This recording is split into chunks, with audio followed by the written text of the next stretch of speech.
네, 오늘 워커노믹스에서는요, 최승병 박사님하고 같이 일본의 군사력에 대해서 심층해부하는 시간을 좀 가져보도록 하겠습니다. 네. 네, 최 박사님 오늘부터 이제 일본 이야기를 좀 시작해 보려고 하는데, 첫 번째 일단 군사력에 대해서 이야기를 해보는 거예요. 근데 일본에 대해서 일단 좀 주시해야 되는 이유가 뭔지 한번 좀 간단하게 말씀해 주시고 시작을 하면 어떨까 싶은데. 네. 지금 뭐 사실 일본의 군사력 증강 움직임은 어제 오늘의 얘기가 아닙니다. 사실 뭐 길게 보면 한 10년 전부터 이어져 왔고, 가깝게 보면은 역시 러시아 우크라이나 전쟁이 시작된 이후에 일본 내에서도 이 획기적인 이 방위 전략에 대한 전환을 목소리가 터져 나오면서 사실 2022년, 2023년부터 또 방위비를 갖다가 급격하게 증가시키는 지금 움직임이 벌어지고 있습니다. 가깝게 보면은 이 지난달이었죠. 한 달 전쯤에 이 기시다 총리가 워싱턴에 가서 이 바이든 대통령과 정상회담을 했지 않습니까? 여기서 뭐 또 굉장히 중요한 정상회담 결과 얘기들이 나왔습니다. 그런 거 보면서 진짜 이제 뭔가 일본이 변화의 움직임을 타고 있구나 하는 시그널이 계속 보이고 있어요. 어떤 내용들이 그 정상회담에서 얘기가 됐나요? 네, 거기 내용을 하나하나 보면은 이 잠옷 의미가 큽니다. 사실 뭐 일본과 미국도 군사 동맹 관계입니다.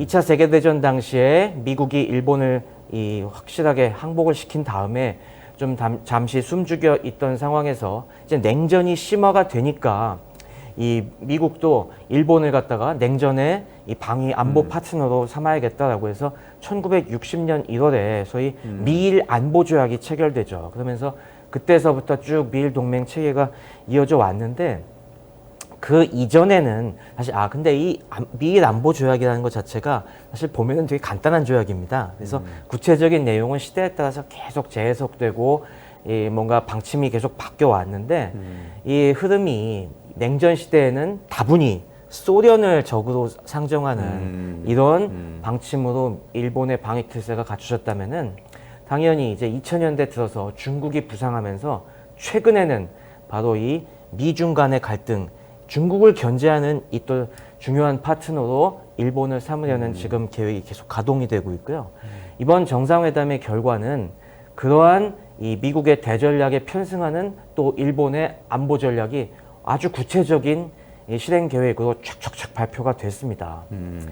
일단 뭐 공동선언 내용을 쭉 보시면은 미국이 딱 일본 편을 확실하게 들어줍니다. 지금 미국과 중국 사이, 일본과 중국 사이에 국경 분쟁이 있는 곳이 이 센카쿠 열도. 센카쿠 열도. 네. 다오이다오. 예, 다오이다오, 조어도라고 네. 중국에서 부르는 그쪽인데, 미국이 여기는 확실히 일본 땅이다. 우리가 보증한다. 이렇게 얘기가 나오고, 그리고 여기서 필요한 억지력을 위해서 우리가 핵무기도 충분히 쓸 수 있다. 핵 억지, 해구산을 갖다가 당연히 공약을 했고요. 그러면서 이 최근에 2022년도 이후에 일본이 지금 그전에는 사실 일본이 방위비를 갖다가 GDP의 1%로 암묵적으로 이걸 제한해 오고 있었습니다. 네, 네.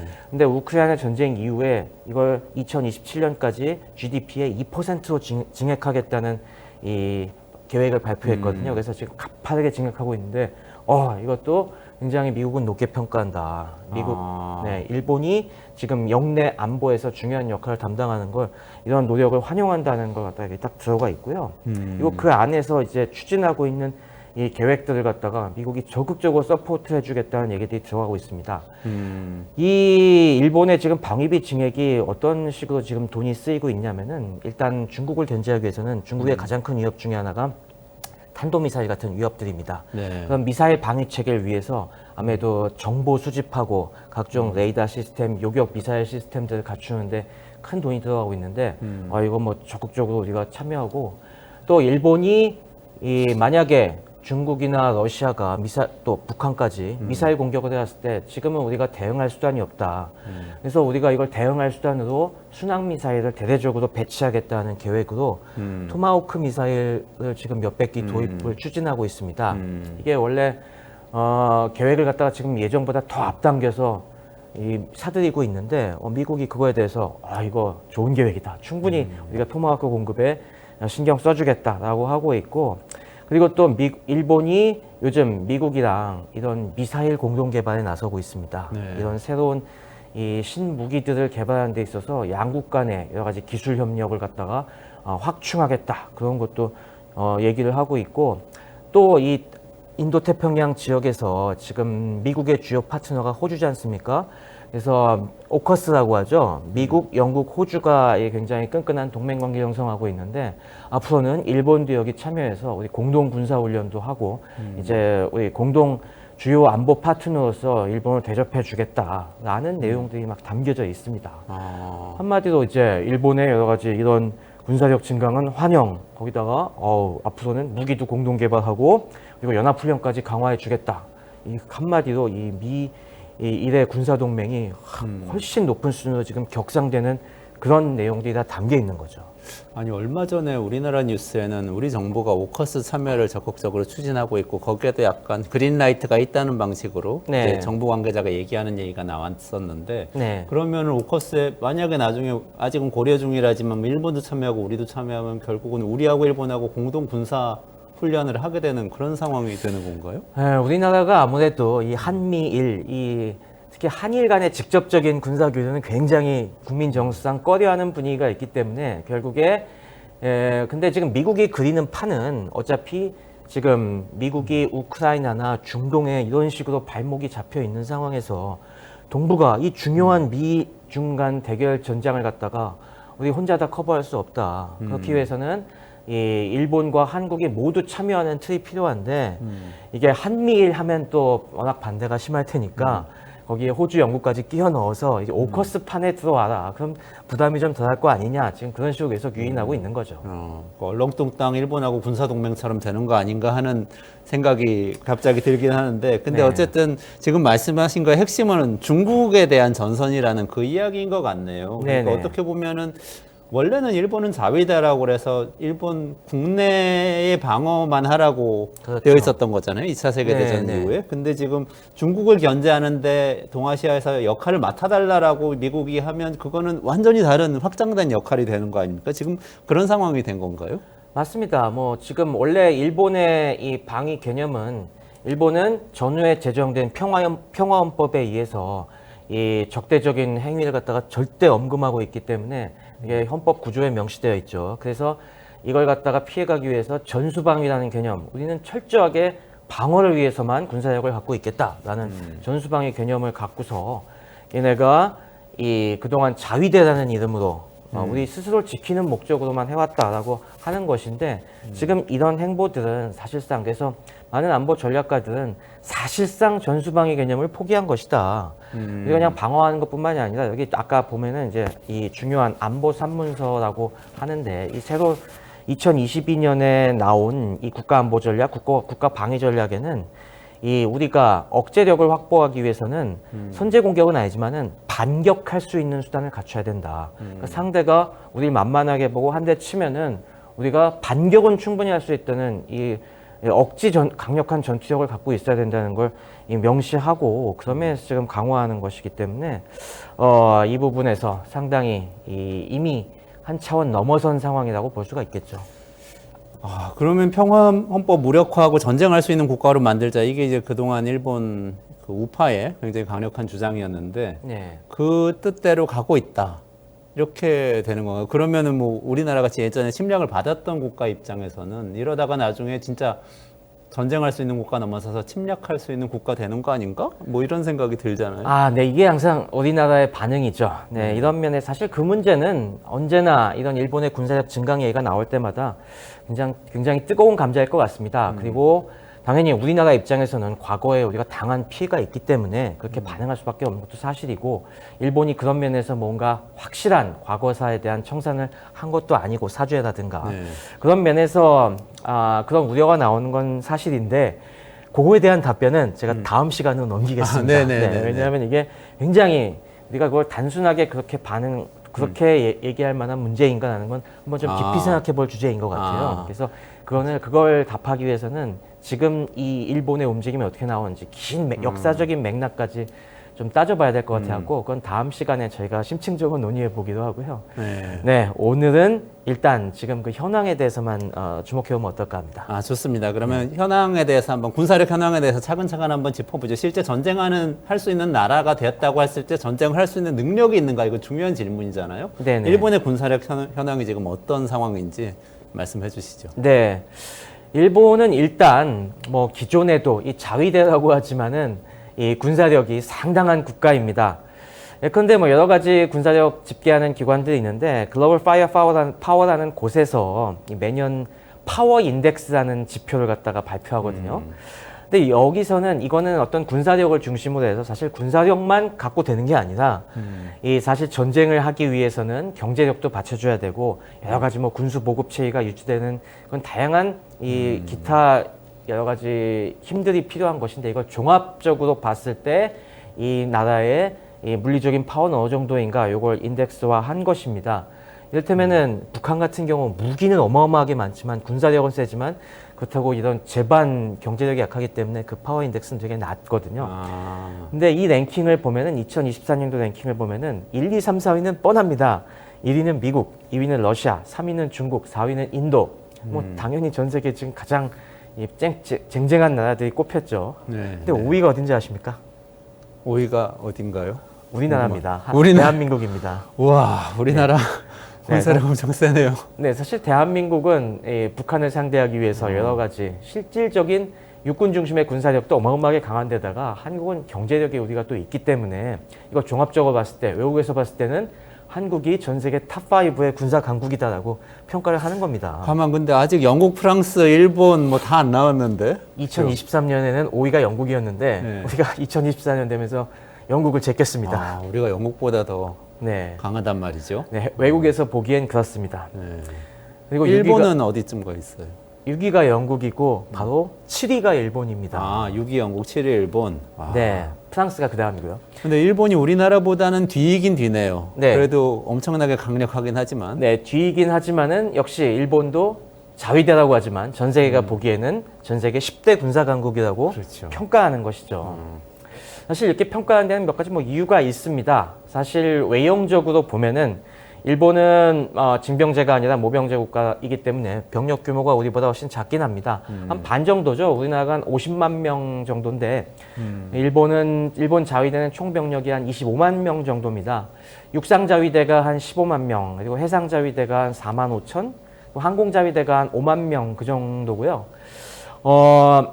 육상 자위 이게 하나하나 좀 따져보면은 육상 자위대는 이 북부, 동부, 중부, 서부 이렇게 일본 열도를 따라서 이제 5개 방면대로 나뉘어져 있습니다. 그렇게 해서 사단, 여단 중심으로 편성이 되어 있는데 뭐 그래도 전력이 적지 않습니다. 뭐 기갑사단이 1개가 있고 기계화 보병사단이 4개가 있고 기계화 보병 여단 2개, 경보병사단이 4개, 경보병 여단 4개, 공정여단 1개, 공중기동여단이 1개 정도. 그래도 숫자가 꽤 적지 않은 수가 있죠. 그리고 또 이제 해상자위대 같은 경우는 우리로 치면은 뭐 함대나 기동전단 이 정도에 해당되는 호위대군이 4개가 있습니다. 이 호위대군에 그러니까 해상자위대가 해군인 거죠. 육상자위대가 그렇죠. 육군. 그렇죠. 네네. 네. 항공자위대가 공군 이렇게 해당됩니다. 공군이고. 네. 그래서 이 호위대군 자체가 사실 이 하나하나가 우리나라 거의 해군 규모에 맞먹습니다. 우리나라 전체 해군 규모에. 그래서 이 호위대군 4개에 이 항공 및 헬리콥터 모함이 4척이 있고요. 그리고 거의 순양함급인 이 구축함이 4척이 있고 그 밖에 여러 가지 구축함이 34척, 호위함이 10척, 잠수함이 24척, 상당한 수가 있고요.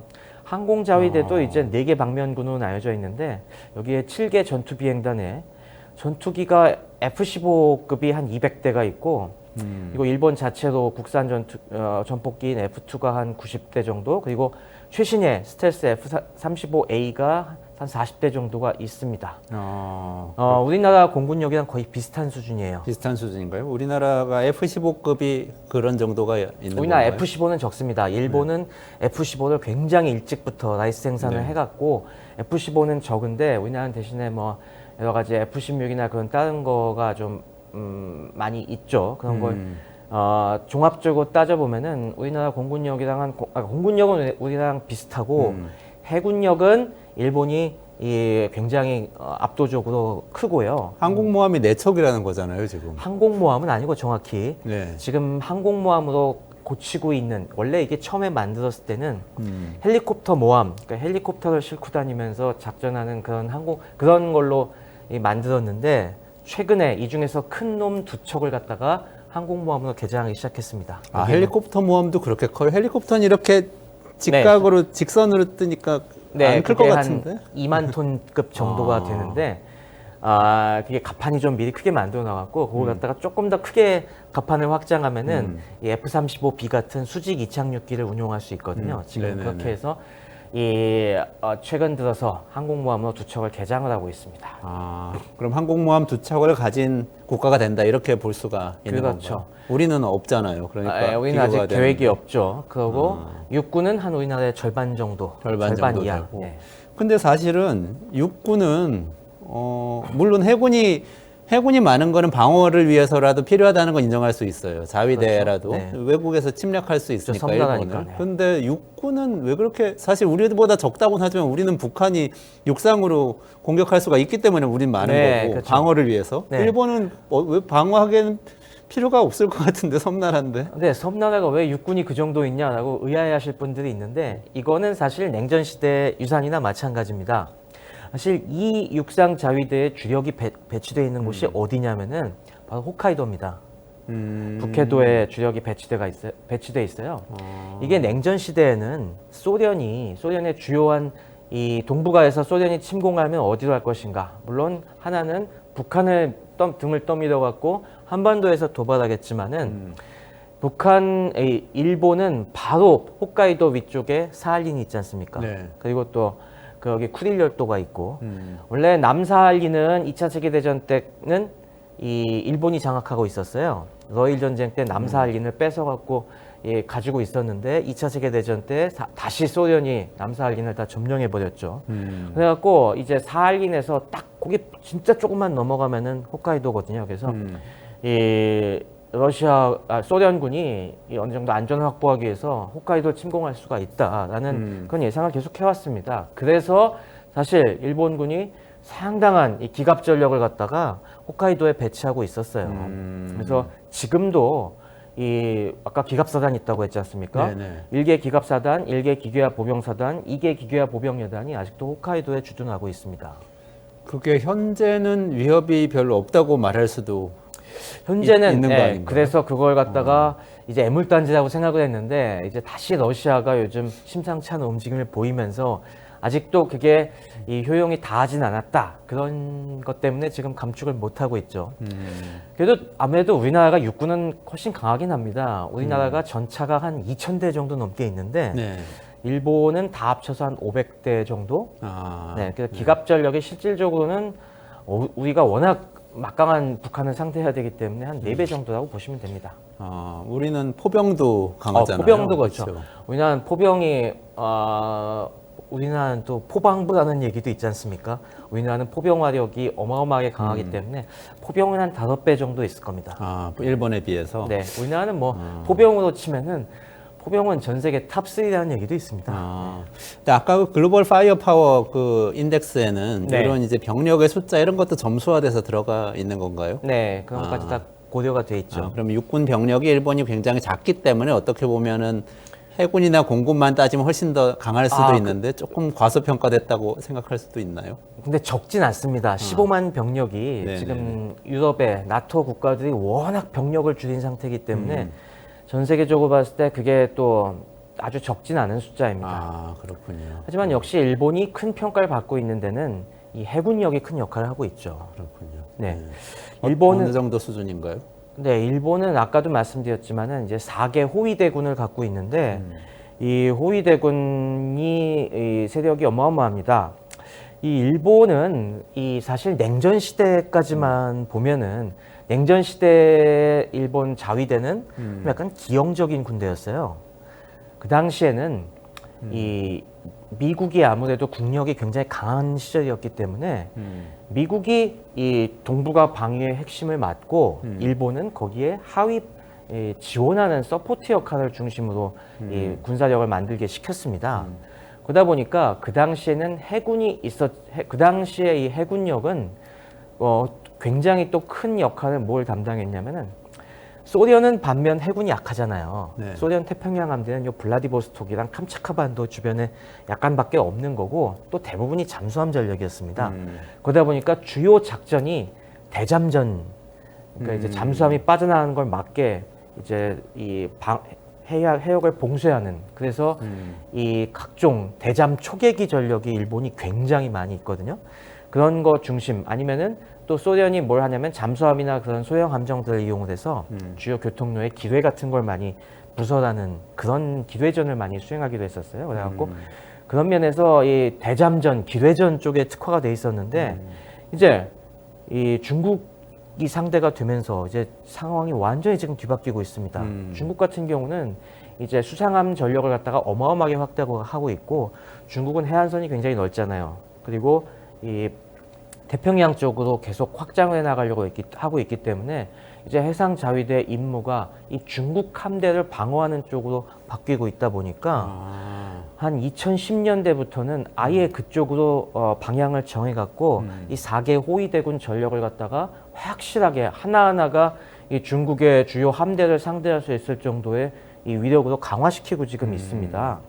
그래서 이 4개 호위대군이 이 편제가 딱 어느 정도 균일화가 돼 있어요. 호위대군은 이 아까 얘기한 항공모함 또는 헬리콥터 모함이 한 척, 그리고 이지스 구축함이 2척, 그리고 일반 구축함이 5척, 이렇게 8척씩이 핵심 전력으로 딱 돼 있습니다. 우리나라가 지금, 그러니까 이지스 구축함만 8척이 있는 거죠. 근데 반면 우리나라는 지금 이지스 구축함이 지금 3척 취역돼 있고 1척 건조하고 있어요. 네, 우리나라보다 좀 훨씬 많고 지금 계속해서 일본이 이지스함들을 넣고 있죠. 이런 식으로 지금 일본은 이 해군력 자체가 어마어마하게 지금 확대가 되고 있는 상황이고, 그리고 아까 얘기한 것처럼 헬리콥터 모함도 항공모함으로 개장하면서 이 각각이 또 나름 독자적인 전투력을 갖출 수 있게 상당한 지금 이 확장 기조에 있기 때문에 그런 면에서 이 상당히 위협적인, 가뜩이나 그전에도 강한 해군력이 더더욱 지금 강해지고 있는 상황입니다. 그럼 만약에 동북아에 진짜 미국이 지금 이야기하고 있는 그 일본이 동북아 안보의 중심적인 역할을 하는 권한이 부여되고, 그리고 어떤 유사시가 생겼다고 할 때 이 해상을 제압할 수 있을 정도의 해군력을 갖고 있다, 이렇게 볼 수도 있는 건가요? 맞습니다. 그게 지금 미국 해군의 큰 도전 중에 하나인데, 미국 해군이 지금 인정하고 있는 것이 지금 다시 중국이 군함들을 건조하는 레이스를 벌이고 있습니다. 근데 지금 미국은 건조 능력 자체가 굉장히 떨어져 있고 네네네. 국방비가 지금 제한이 되어 있기 때문에 네. 이건 못 쫓아간다. 지금 우리가 정상적으로는 중국의 물량 공세에 버틸 수가 없기 때문에 여기에 뭔가 획기적인 게 필요하다. 그래서 지금 미국이 최첨단 여러 가지 무인 함정들을 좀 대량으로 만들려는 계획이 하나가 있고, 그리고 또 중요한 것이 이 한국 해군과 우리 일본 해군을 좀 키워서 이 일익을 담당하게 하자, 그런 게 역시 들어가 있는 거죠. 그렇군요. 네. 우리나라는 근데 해군력은 아직 일본에 비하면 좀 떨어지긴 합니다만 약하다. 우리나라 해군도 최근에 이런 거에 좀 자극을 받아갖고 계속 증강을 하고 있죠. 그렇군요. 아까 뭐 마지막으로 여쭤보고 싶은데요. 미일 정상회담에서 네. 미사일 방어 관련해서 얘기 많이 나왔다고 했잖아요. 네. 그거 관련해서도 일본이 여러 가지 좀 노력을 하고 있나요? 맞습니다. 지금 사실 이 어마어마한 방위비 증액이 투자되고 있는 굉장히 핵심적인 부분이 바로 미사일 전력입니다. 이게 일본이 2022년 발표한 이 새로운 방위 전략에서 가장 이제 위에다가 놓은 것이 바로 스탠드오프 방어 능력이랑 적의 선제 공격에 대한 반격 능력이라는 부분을 아주 명시하고 있습니다. 스탠드오프라는 거는 적의 공격할 수 있는 사정거리 밖에서 우리가 원거리 타격을 하겠다는 그 얘기거든요. 그러려면 우리가 장거리 미사일이 많이 필요하다. 그러면서 아까 얘기한 토마호크 같은 순항 미사일들을 대대적으로 확충하고 있고, 또 이제 여러 가지 이 함대공 미사일, 일본은 바다가 넓기 때문에 아까 같은 이지스 구축함들의 수많은 대공 미사일들을 탑재해 갖고 이걸로 적의 날라오는 미사일들이나 적의 항공기들을 요격하는 이런 체계들을 엄청나게 강화하고 있고, 또 여러 가지 공군의 공군력이 투사할 수 있는 이런 장거리 순항 미사일이라든가 이런 중국 함대를 상대할 수 있는 함대함, 이 공대함 미사일들을 확보하는데 지금 어마어마한 노력을 기울이고 있죠. 아, 그래서 지금 이미 몇 년 전부터 미국과 일본 사이에는 이거에 대한 교감이 있어갖고 이런 함대공 미사일 공동 개발도 막 하고 있습니다. 대표적으로 SM-3 미사일이라는 게 있는데 이게 지금 최신형 블록 2A부터는 이게 일본의 미쓰비시 중공업도 참여해갖고 같이 지금 이런 거 적극적으로 개발하고 일본이 상당량을 지금 구매하고 있습니다. 지금 이번 미일 정상회담에서 이게 이런 부분을 더욱 더 확대하기로 얘기하는 것도 지금 이러한 이미 중국 해군을 상대로 한 방위력 증강 이런 쭉 흐름의 연장선상에서 봐야 되겠죠. SM-3도 함대공, 그러니까 미사일 요격용 네. 미사일인 건가요? 그건 다용도로 쓸 수가 있습니다. 요즘 미사일들은 이제 단순히 어떤 함대공, 뭐 지대공 이런 식으로 하나만 쓰려는 게 아니라 하나 만들면은 함정에서 쏠 수 있고 지상에서 쏠 수 있고 그리고 저게 비행기만 때리는 것이 아니라 미사일도 때릴 수 있고 모드만 바꾸면은 저게 원거리 지상 목표까지 때릴 수 있게 이렇게 만들고 있거든요. 네네네. 뭐 그런 것 중에 하나라고 보시면 됩니다. 이게 진짜 유사시가 된다고 상상을 해보면은 네. 지금 준비하고 있는 걸 보면 미국이 지금 해군력이 어쨌든 세계 곳곳을 다 뭔가 개입을 하기에는 너무 벅차서 네. 해군력은 일본이 좀 증강해가지고 여길 좀 중국, 특히 중국에 맞서서 전선을 형성해주면 좋겠다. 네. 이 얘기를 했으니까 그러면 뭐 어떤 상황이 생겼을 때 그 동북아의 해상을 일본이 장악할 수 있도록 만들어 갈 것이다. 이렇게 생각해 볼 수 있겠고 또 하나는 이제 유사시에 중국에서 미사일 공격을 일본 본토에다 할 수가 있기 때문에 거기에 대해서 방어를 해놓겠다. 네. 내지는 미사일 공격이 날아오기 전에 먼저 공격할 수 있는 미사일 체계, 무기 체계를 갖춰놓겠다. 이렇게 지금 생각할 수 있는 걸까요? 네, 뭐 일본이 뭐 그렇다고 이 동아시아 해상을 완전히 장악한다까지는 약간 과장일 수가 있겠지만은 그래도 이 미국과의 중요한 아까 얘기했지만은 냉전 시대에는 미국 칠함대 그냥 하위 서브 일부 부대로 활용했다면은 네. 지금은 미국 칠함대와 이제 거의 딱 비교할 수는 없겠지만 그래도 굉장히 중요한 파트너로서 같이 움직이는 그 정도 세력까지는 지금 키우려고 한다는 얘기죠. 우리나라도 어떻게 보면 그 안에서 어떤 그 역동성 안에서 어떤 위치를 차지해야 되는 그런 상황에 있는 건가요? 지금 미국은 계속 그렇게 몰고 가고 있죠. 미국은 지금 우리가 큰 중국이라는 큰 적 상대하기 위해서 지금 뭐 한국, 호주, 일본, 미국이 한 팀이 돼야 된다는 걸 계속 압박을 하고 있는데 우리 입장에서는 그래도 일본과 한 팀이 되는 거 이건 좀 너무 나간 것 같다라는 식으로 계속 약간 좀 꺼려하고 있는 거죠. 그래서 그냥 우리는 공식적으로는 미국과만 파트너다라는 식으로 자꾸 약간 피해가려고 하고 그리고 같이 함께 전장에 들어가는 거는 계속 거부하고 있는데 이게 어디까지 유지될 수 있을지 지금 이런 미국의 이런 떠밀림에 우리가 어디까지 저항할 수 있을지는 잘 모르겠습니다. 그거에 대해서 한번 다음 시간에 얘기해 보도록 하죠.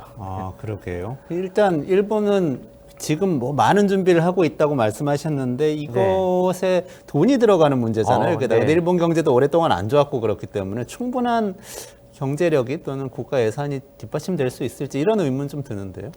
일본도 뭐 경제력이 안 좋지만 일본이 굉장히 진심입니다. 아까 얘기했던 것처럼 지금 원래 2022년에 국방 예산이 17조 엔이었어요. 그때가 1% GDP 1% 기준 맞추느라고. 네네. 근데 그때부터 새로운 방위 전략이 나오면서 그 다음에부터 지금 엄청나게 증가했습니다. 그래서 17조 엔이 아니라 2022년에 5조 4천억 엔인가 그랬죠. 근데 2023년에 이게 6조 8천억 엔 갑자기 27%가 증가했고요. 네네. 올해 2024년도 예산이 지금 거의 8조 엔입니다. 8조 엔대. 네.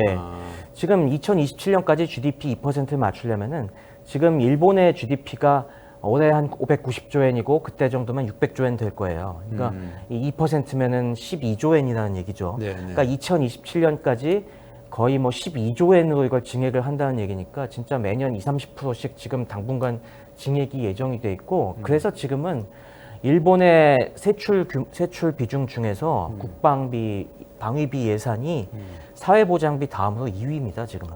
그래요? 네. 와. 이미 일본이 우리가 이미 군사 대국화 됐네요. 네, 이미 뭐 평화로운 일본 이건 몇 년 전부터 이미 크게 바뀌고 있습니다. 일본도 지금 어쨌건 지금 미국이 전 세계 나토 국가들이고 많은 국가들에게 야 2% 정도는 써야 되지 않겠니라고 강요하고 있는데 그 기준으로 가고 있죠. 참고로 우리나라는 지금 한 2.7% 정도 쓰고 있습니다. 네. 우리나라 2.7% 얼마 정도 되는 거죠? 한 3% 우리나라는 지금 15조 원. 우리나라는 60조 원 정도 쓰고 있습니다. 아, 60조 원이요? 네.